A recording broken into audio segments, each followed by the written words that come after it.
Okay, यांच्या वयाचं गुणोत्तर 11:9 आहे. हरप्रीत आणि गुरप्रीत यांच्या वयाचं गुणोत्तर 11:9 आहे. 15 वर्षापूर्वी म्हणजे 15 तिथे 15 वर्षाचा फरक दिलाय, 15 वर्ष आधी दिले ना, आधी लिहू आपण 15 वर्ष आधी. यांचं गुणोत्तर काय होतं? 4:3 होतं, 4:3 होतं. म्हणून गुरप्रीतचं आजचं वय किती? तर गुरप्रीतचं आज म्हणजे हे विचारलेलं आहे. तुम्हाला बोललो दोघांचा वयाचा फरक मेन्सचा प्रश्न आहे. काय सांगितलं? यांच्यामधला फरक समान करायचा आहे. 11 आणि 9 आणि 11 मध्ये 2चा फरक आहे, 4 आणि 3 मध्ये 1चा फरक आहे.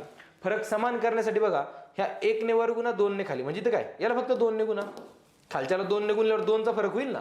चला 2 ने गुणा, 4 दुने 8. चला नवीन बघा, ठीक आहे, चला नीटच सांगतो. इथं फरक 1चा, इथं फरक 2चा, 2 ने खाली गुणा, 1 ने वर गुणा. 1 ने गुणल्यावर ॲज इट इज राहील 11:9.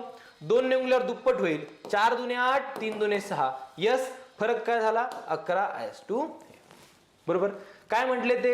ह्या दोघांमध्ये बघा, इथून किती वर्षाचा फरक आहे? 15 वर्षांचा फरक आहे. यांच्यामध्ये 15 वर्षांचा फरक आहे.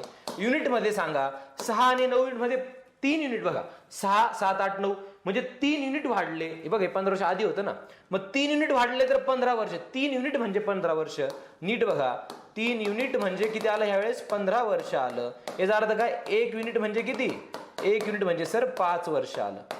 काल 1 युनिट म्हणजे 5 वर्ष आलं. तर काय विचारलं? गुरप्रीतचं आजचं वय. गुरप्रीत होता हा, याचं आजचं वय होतं 9 युनिट. 1 युनिट म्हणजे 5, तर 9 युनिट म्हणजे किती? 45.